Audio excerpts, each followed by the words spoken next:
As much as I think Halloween is just a day for fun, there are some real terrifying things that have happened on that day. Hang on to your witch's hat and listen. Welcome to Truly Terrified, Paranormal versus Physics, where we talk about some really weird stuff, and Joe the scientist explains how it's not possible, or maybe it is. I'm Lynn, and... I'm Joe. On Halloween in 2005 in Frederica, Delaware, there was a very realistic body hanging from a tree. It beat the fake witches, skeletons, and jack-o'-lanterns dotting the neighborhood for hours. People walked by admiring how scary and realistic it looked. The 42-year-old woman's body was suspended 15 feet from the ground at the side of a busy road. Locals had noticed the body but dismissed it as a Halloween prank, and the mayor's wife, Faye, said they thought it was a Halloween decoration. It looked like something somebody would have rigged up. It's thought that the woman suicided herself. Okay, she hung herself. That's kind of like, I mean, if you're really into really good Halloween decorations, that's one way to do it. Oh my God. So I think I've told you about this before, but I'm going to say it again. When I was a kid, down the alley and around the corner, there was a house where a little old couple lived. Mm-hmm. And on Halloween, and I was pretty little, I can't remember how old I was, we went there, knocked at the door. The little old man opened the door and he said, "Come in, come in." And there was an old lady sitting in a rocking chair with a bowl of candy on her lap. And to me, she looked dead. And so we grabbed our candy, we ran out the door laughing. The next day, the ambulance came, or somebody came, maybe it was the coroner or something, and she had died. So I don't know if she was dead then when we came and got candy out of the bowl or what, but that really totally freaked me out completely. Well, there you go. It was mission accomplished. She did her job well. Oh, God. And he probably didn't notice the man because he was old. He was old and he was kind of bent over. Yeah. Okay, here's another one. Halloween, Denver, Colorado, 2012. A man named Dale Porch, his last name is sort of a sarcastic ha-ha thing too. So Dale Porch, who was 46, came home from his night job and he collapsed on his front steps near the door. And he died. On his porch? On his porch. Later, the mailman came to deliver the letters and stuff, and he stepped over Dale's body thinking he was a Halloween decoration. I'm not sure how long it took for someone to figure out it was a real person and that he had died, but in any case, the mailman was, and probably still is, very distraught by the whole thing. Yeah, I imagine. That's just horrible. I guess, I mean, it's a risk. I've seen, like, stuff, like straw stuffed fake bodies, and you don't think anything of it. No. No. In 1998, a Bronx man was in the car with his girlfriend to pick up her kid, her 9-year-old son, from a Halloween party. A group of teens pulled up next to the car and started egging the car with the man and the girlfriend in it. The man got out and an argument started. He thought it was over. He got back in his car and sat down. But one of the teenagers shot him and killed him. And that was on Halloween? Halloween.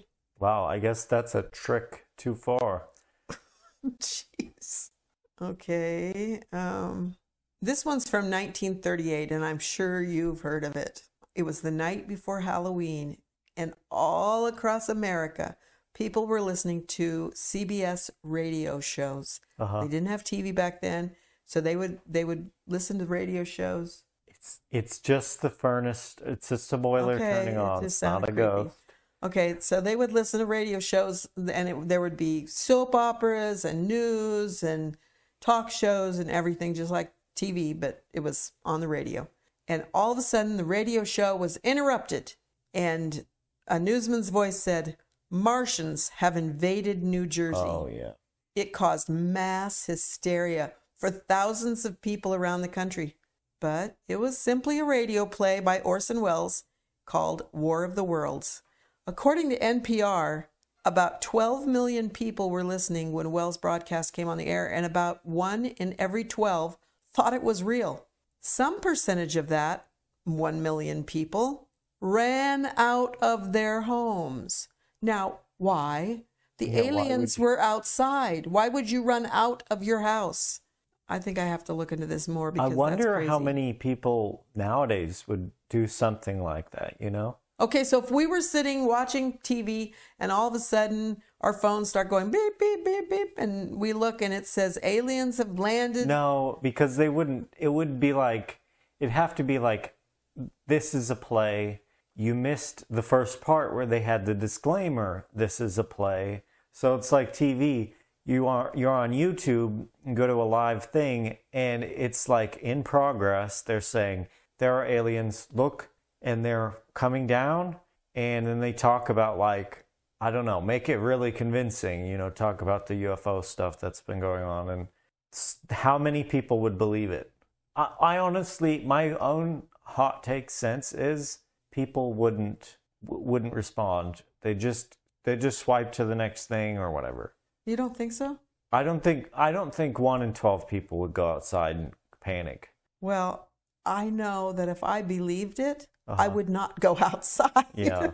Okay, so this next story is kind of, has a supernatural bent to it. Mm-hmm. A serial killer named David Berkowitz, he was also known as Son of Sam, was in prison in the Attica Correctional Facility in upstate New York, and he predicted a murder. Everybody just wrote it off as a made-up story, and no one listened to him until his exact prediction played out.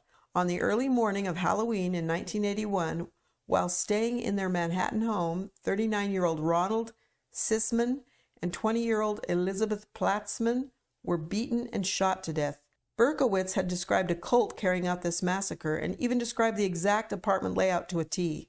It's unclear if Berkowitz's prediction was merely a coincidence, although I cannot imagine a coincidence to that degree, but to this day the murder remains unsolved.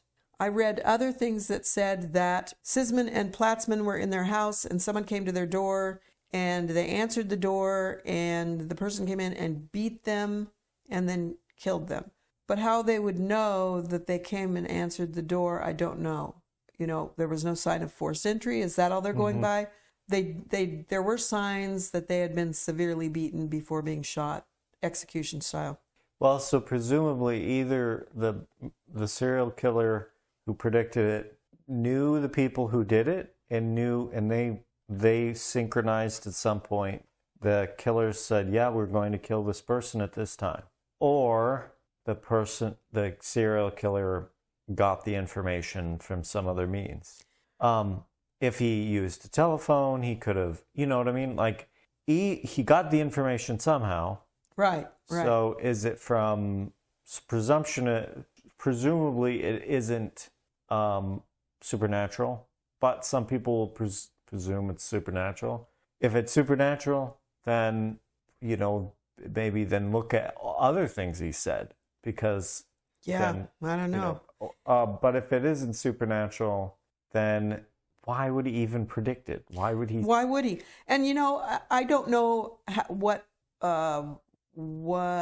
they had in place for monitoring prisoners in 1981, but presumably they kept track of who their visitors were or what mail they got.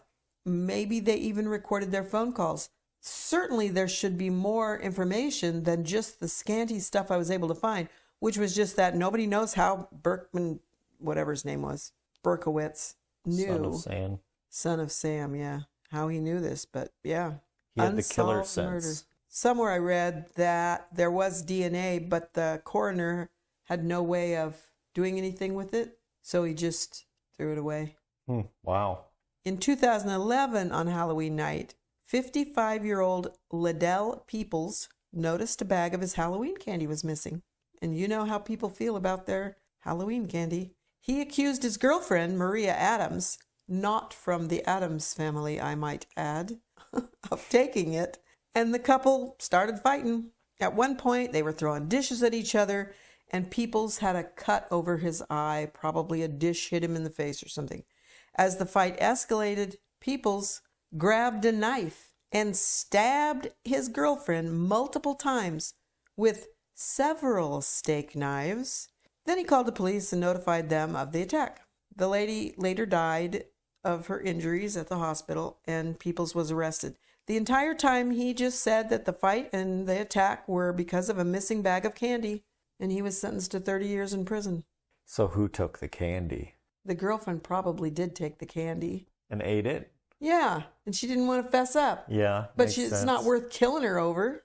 Yeah, that's, to me, it's amazing because like if you think you could potentially get that enraged, you should, to protect the people around you, you should disengage from everything, because you're just a powder keg, you know? And there are people like that. Yeah. Like, imagine, oh yeah, you like your dog, or you're like your goldfish or whatever, but you could get enraged enough that you could kill them. I mean, you wouldn't say, yeah, I'm going to get enraged today and kill my dog and flush my fish or kill whoever. That's crazy, you know? And you would not beforehand. Would you ever get that mad that you would kill a dog or flush a fish? Absolutely not. No. But some people do. But they wouldn't choose to beforehand. No, that's true. So it's just like people lose their mind when they have fight or flight response, or get really angry or get really sad or whatever. Super dangerous. So I do want to point out that all of these things that happen on Halloween, stuff like that's going on every night of the year. Just because it happened on Halloween is not related to Halloween. Yeah. I mean, the candy might be related to Halloween. The fact that somebody thought that lady hanging from a tree was just a Halloween decoration, or the guy that was dead on the doorstep, but that they didn't die because it was Halloween. That's I guess that because there are so many different causes for things on any given day, that regardless, your best bet, if you know nothing about the situation, is it has nothing to do with Halloween. Yeah. It's just likely that it is, no matter what it is, even if it's candy related, it probably more likely is not related to Halloween. On another note, we talked about candy last week, and I found the one and only case that I remember from my childhood hearing about, and it was pixie sticks. And so we were afraid to eat pixie sticks. And what it came from was this man took pixie sticks, poured out the sugar or mixed the sugar with some kind of poison, put it back in, and his kid ate one of the pixie sticks and died. And it was so that he could get the insurance money on his kid.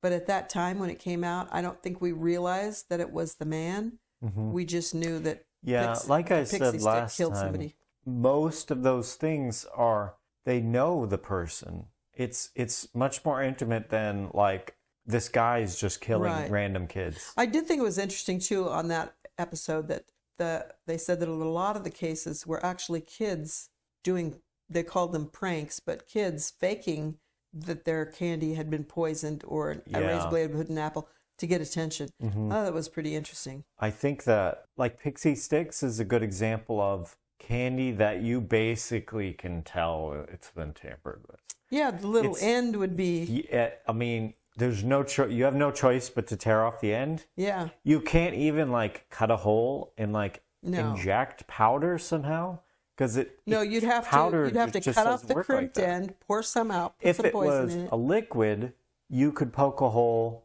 use a baster or like a needle and pull out the liquid, then shoot more liquid in and then seal it up. That might not be visible. But powder, you can't inject powder like that. Yeah, and what a horrible man that is. What a horrible, horrible man to do that to his kid. Yeah. For money. In contrast to the other one, that guy did intend to do that. And that was all about Halloween. So which is worse? Which is worse? Somebody who can get so enraged they could kill just random people, or somebody who is planning. Oh, I think somebody who's planning, and I think that the justice system reflects that, because murder is when you plan intent. It. Yeah, you have intent. And manslaughter is where you accidentally kill somebody, and maybe, I don't know. I don't know passion. Huh? Crime of passion. Crime of passion. You kill somebody in a rage or whatever, yeah. Okay, so that was all really horrible. Bad things do happen on Halloween, but bad things are happening every night of the week, Mm-hmm. all year long. And so you can't say that Halloween is going to have bad things happen. Paradoxically, it could very well be that there are less bad things that happen on Halloween because there are, for one, there's lots of people out. That's true. Events planned, so people usually know where people are. Yeah. You know, there's a lot of scrutiny on like candy and the process. Right. There's a lot of police out because they're That's true. patrolling the streets. Yeah. So I do remember that from when you were a kid, that we'd go out trick-or-treating and there would be cops just driving up and down the streets. which is good. Yeah. I remember one year, maybe this is a false memory, but in Boulder City, people like caught a car on fire. May have been Las Vegas. They tipped a car over and lit it on fire or something. Wow, I don't remember that. So think of this. It's Halloween. You're thinking, oh, there could be serial killers. There could be people hanging themselves in trees. There could be poisoned candy, whatever. And you're not thinking, oh, there could be a ghost. There could be a zombie over there. There could be demons. No, there could be... I mean, that never even occurred to me to think those things. Yeah. My concerns were Were more you ever real. afraid of those things on Halloween, ever? No, I don't think so. Although, the one thing that I remember very clearly is walking up a street. So it was like a couple streets over from the street we lived on, which was, as I've said before, it seemed very exotic, very far away from our home because we never ventured off our street. So we're several streets over, walking up the street, and there was a house that their yard was up higher than the sidewalk. So it was, you had to walk up steps to get up to their front door. And so we all kind of gathered there at the steps, getting ready to walk up together up to this front door. And there's a big picture window in the front of this house. And in front of that picture window was a man who was naked, who was pleasuring himself in full view of all the little children. Well, that was traumatic. At least he wasn't killing them. Oh, well, you know, maybe if we'd gone to the door, he might have. I don't know, but we all ran away laughing, screaming, you know. That was his trick. That was the kind of stuff we were scared of. We were not scared of. Yeah, perverts. Okay, this one sounds familiar. What is it? B.J. Lisk murdered his father, William, and his stepmother, Susan, and his 23-year-old stepbrother, Derek, on Halloween night in 2010. When his 16-year-old brother, who had been staying the night at their biological father's, discovered the bodies the next morning, he thought it was a Halloween prank. And then, a day later, completely unrelated, the guy's aunt died in a garage fire. Wow. They said that the evidence showed that Susan, that's the stepmother, had been sexually assaulted prior to or after her death. So B.J. Lisk, who committed these murders and was convicted of these murders, killed himself in 2015. Wow. What's the moral of the story? Brush your teeth after eating candy. Bad things happen on Halloween, but I don't think it's because of something about Halloween. I think that anytime you have a holiday that, and I'm going to use the word holiday because I don't know what else to call it, a holiday where people they have expectations, and their expectations may not be satisfied. They may be doing things that are outside their normal routine. They may be eating or drinking things that they don't ordinarily eat or drink. I think that then they act weird. And they like the pervert. Which pervert? Oh, that guy? Oh, my God. For all I know, he did that every single night. True. Stood there in his window. Who the heck knows? It was Boulder City. It was gross. Poison. Perverts, poison. I wasn't afraid of poison. You might have been afraid of poison. I was afraid of bigger kids stealing my candy. Yeah. You know, that was an issue. Not ever to me, but I heard about that being an issue. And we were scared of cars hitting us. You know, you had to be really careful crossing the street. No, I wasn't really scared of demons or cavities. Like that. I was not afraid of cavities. I figured if I ate all the candy in one night, brushed my teeth, and it was then good. Yeah. Well, okay, how about this? You're staying up late. You're eating lots of sugar. So you have carbs, weird time, and you messed up your sleep pattern. That has like a a ripple effect through time as it messes with your day-to-day life. Yeah. That is probably more fearsome than perverts, poison, serial killers, old ladies hanging themselves, whatever.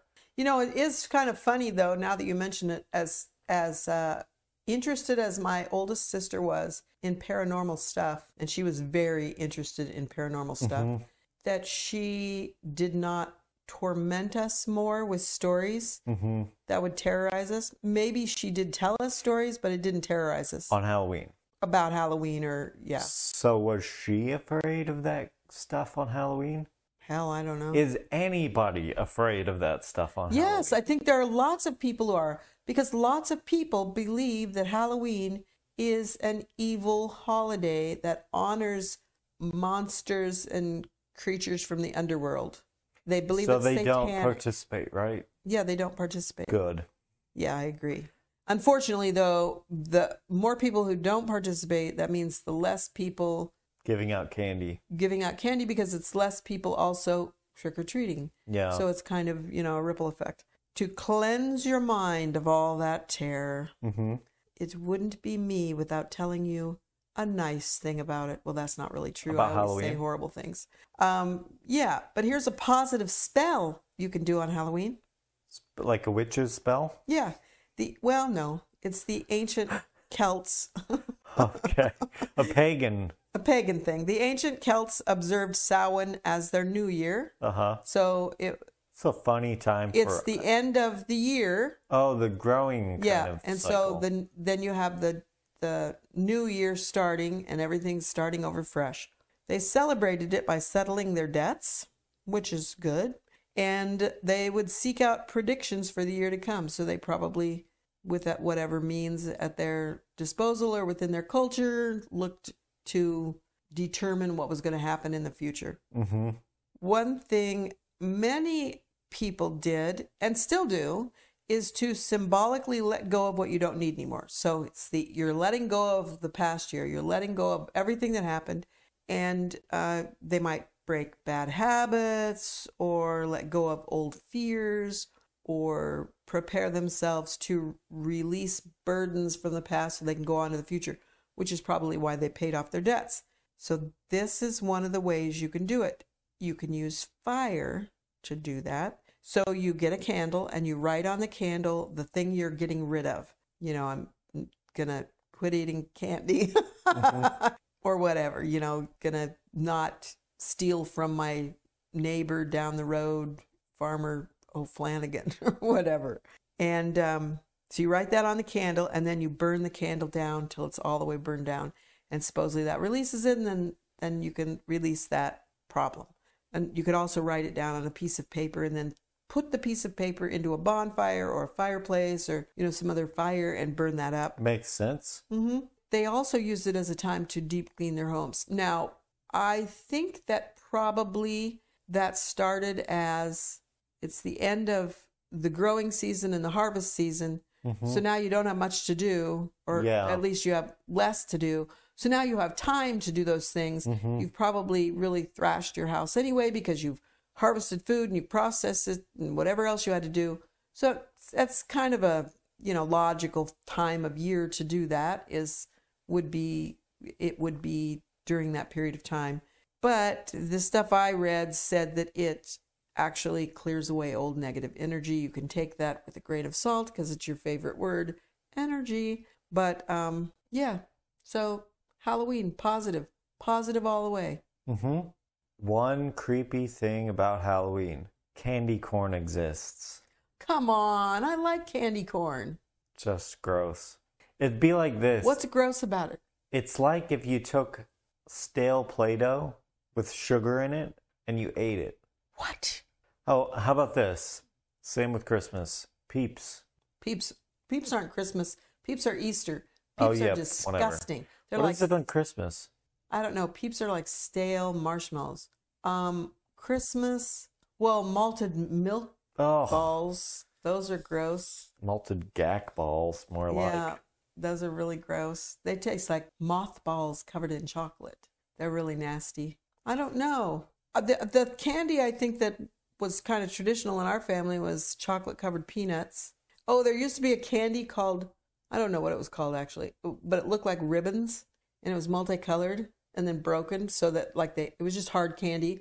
So it was kind of wavy candy and it was multicolored. Why is there no peanut clusters on Halloween? Why isn't that a thing? Okay, so first of all, peanut clusters are expensive. That's number one. They shouldn't be. Number two. It's chocolate melted over peanuts. That's true. And I have a great recipe for that. You do Yeah, it in we a should crock just pot. make it. We should. Mom, you could make candy and give it out. If anyone came to the door. Because they would think you poisoned them and they would just throw it out.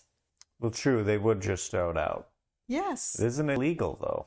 But the thing, no, it's not illegal. I don't think it's illegal. I know that school holidays, like school parties and stuff, you can't send loose candy or unwrapped candy or homemade things. It has to be commercially wrapped. Such a good example. It's like, here's something that's super low chance of happening. Really super, super, super low. But here's a highly visible situation. It's been highlighted by the news or whatever. So you're estimating the chance of the bad thing happening to you. You're way off. Literally orders of magnitude off. Yeah. And so like that, it's like you look at the number of people who are affected by it, negatively affected by that, and it's a huge number, very mildly negatively affected. Yeah. Versus the number of people who are affected if the thing actually happened, and there was no security against it. And it's like a tiny number, very highly affected. Well, I don't know if this is true about the schools, but I would almost guess that it has to do with commercial packaging has the ingredients on it, and you have to be concerned about so many food allergies that children have now because their food is restricted. Yeah, that is actually a significant, because that does affect a lot of people. Yes, it does. And some people, a peanut allergy can be so bad that if the kid sitting next to you is eating peanuts, it can make you sick. The chances in that circumstance are like, you give your kid with no peanut allergy peanut clusters or whatever, they go to school, and there's like a good number of kids in their class who do have peanut allergies. So there is a definite risk. Like, you're estimating the chance probably fairly accurately. So what is the chance of, if you went out, you would see a murder taking place, or, on Halloween, or somebody hanging in a tree dead, or, you know what I mean? What are the chances of that? Of any of those things? Well, I think almost non-existent. No, yes, almost non-existent. But what is the chance that you go out with somebody on Halloween, and they hurt you? Way higher, even if it's just emotionally. Yeah. Something you would have avoided, you would want to avoid. Actually, I can remember that being a big issue when I was a kid, that somebody would hurt your feelings. They would make fun of your costume, or they would make fun of your behavior, or, because kids are cruel to each other. But yeah, I don't know. So I want to go back to making the peanut clusters. I just want to point out that the reason why you want to make peanut clusters for Halloween on the very, very slim, I'm talking minute chance that some kid might actually come to the door is because then there would be a giant thing of peanut clusters. That would not be given out. Exactly. And then you would just eat them. Yeah. Yeah. And if we made them, that would be especially good. Yeah. They would be extra gourmet peanut clusters. Yeah, they would. I just am thinking, here you have a candy that has crunchy pieces in it. You make a form like a skeleton or something. Here you have now a skeleton, and you could have like a zombie or something on the outside. Perfect marketing. Yeah, it would be. Why don't they do that? Well, the candy is... They don't even do like the candy bunnies on Christmas. They don't do bunnies on Christmas. Candy... Santa Clauses. They do chocolate Santa Clauses on Christmas. Easter, candy bunnies, Christmas, candy Santas. Things. Yeah, they do them there. Then yes. They don't not for Halloween. Well, they might do candy zombies. Think about it. You're handing out candy. It's expensive. Okay, so I know that this is a thing. It was a thing when I was a kid. It was a thing when you were a kid. It is a thing now because I've heard kids talk about it. It'll be whispered on the street. That house down there has full-sized candy bars. And everyone will rush that house to get those full-sized candy bars. There used to be somebody, I think in Boulder City, but maybe it was here, I can't remember, who actually like had an ice cream thing, and they would give out ice cream cones on Halloween. That's nuts. I mean, nuts. not nuts like they're nuts. That's nuts like I'd be fucking hightailing it over. I know, but the problem is that for the majority of people, that's really expensive. If you have a lot of kids come to your door, and a lot of kids would come to your door. So wait a second. How many kids do you estimate in like a normal, healthy, pre-2000 city? Not in northern Wisconsin, the middle of nowhere. Not in weird place. So, like back in Boulder City, yeah. I think that on a normal Halloween, assuming that I was there the whole time, because when I had little kids, of course, I wasn't there. I was with my little kids. There might be 50 or 100 kids come to the door. Okay, let's say 100. Conservative estimate. 100. And if you were paying $2 for a full-size candy bar, that's $200. Yes. How much does it cost for to make a chocolate bar? I have no idea. Because I know cocoa powder's relatively cheap. Yeah. You use sugar, which is cheap. I think there's more to it than that, though. I don't think you nugget, whatever. I don't think you can just mix cocoa powder with sugar and some grease and call it a candy bar. And some grease. And peanuts are inexpensive. You know what I mean? Like, is the cost for a candy bar justified? Is it? No, it's ridiculous. The cost of a candy bar, especially on Halloween, right? Because you have supply inelasticity. People are going to buy the candy bars. Yeah, so they're going to buy your candy. No, bars. What people buy is they buy those bags full of little miniature candies, and those bags per ounce, and I know you love the per ounce thing, and I don't know what the price is per ounce, but I have compared it before to full-size candy bars, and they're like 3 times as expensive per ounce of candy as full-size candy bars. If you look at per ounce, I'm just guessing, but cocoa powder's maybe 30 cents per ounce. That's not how you make a candy bar. Sugar's super cheap. I'm looking up how to make a candy bar. 5 cents per ounce or something. People are going to think that we eat candy 24/7, the way we talk about candy all the time. If you go through those things, you average them or whatever, look at the statistics, how much you need. I imagine it's like 30 cents per ounce or less. A candy bar, I have to imagine, is more like 60 to 90 cents per ounce. And so, it's much easier to just go and buy a candy bar. But it seems like if we made peanut clusters. Homemade chocolate bars. Just 3 healthy ingredients, so it's going to be absolutely revolting. Well, if we get the basics down. Okay, let me get to the recipe, because first they got to tell you all about their life, No, we don't want sugar-free candy bars.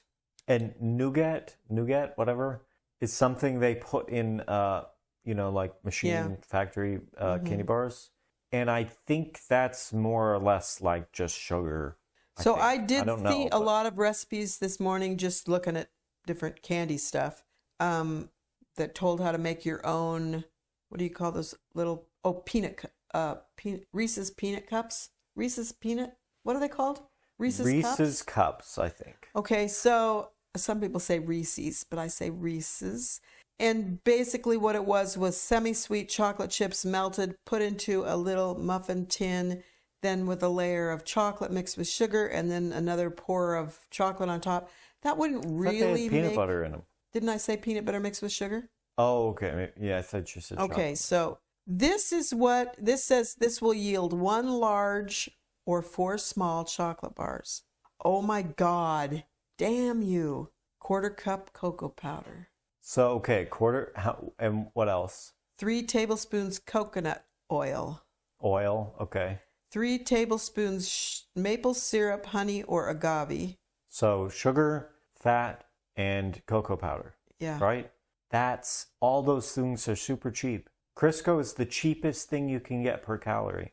You don't use Crisco. Whatever, solid fat. Use something. Coconut oil would be the very most expensive. Well, actually, no, I don't know. if Maybe you got, butter would be. Because you wouldn't have to get you wouldn't have to get refined coconut oil. You could get virgin coconut oil, which has the taste of coconut. You could use that in it. Crisco. No. And also, coconut oil, you know how it gets really hard, like hard as a rock when it gets cold? Crisco does not. Crisco is kind of semi-solid at room temperature. Yeah, true. And then it says, just for funsies, you can add chia seeds to it. No, you cannot. Well, no, I That could is see against that. the rules. I could see it. Haven't you ever had one of those things? It's like rolled in chia seeds or sesame seeds or something. Yeah, I think we should make something like that. Okay, well now we have. Well, you're to do making it. a pie, so. I'm making a pie, so we might as well make chocolate bars. Is that what you're saying? No, I'm saying that pie sounds sure good right now. It does, and so does a chocolate bar. Homemade crunch bars. Now, crunch bars, let's see. That probably has Rice Krispies in it, right? Maybe. See, I'm just rambling now. 2 cups of milk chocolate chips, 1 tablespoon coconut oil, 1/4 teaspoon salt, and 1.5 cups Rice Krispie cereal. That would make a ton of, 10 bars. 10. So you need 10 times that much. That's insane. That's not going to happen. Okay, well. So what? Where we were supposed to be talking about terrifying things, real things that happen on Halloween. Yeah. You know what's terrifying? Diabetes is terrifying. Heart disease is terrifying. Real threats. Actually, people could do that. Those are real threats. They could dress up like a clogged artery. Glucose or insulin, I guess. A clogged artery, cholesterol, stuff like that. And it would scare off those things because people would see it and say, oh, maybe I shouldn't eat this giant bag of candy. That chance. All I gotta say is just be safe, eat all the candy, and brush your teeth. Our contact information is in the show notes. You can email us, text us, or even call and leave a 3-minute voicemail. And as always, if you have a story you want to tell, send it to us. Please share, subscribe, and leave a review wherever you get your podcasts. Thanks for listening, and never be so terrified you can't run. Doom, doom.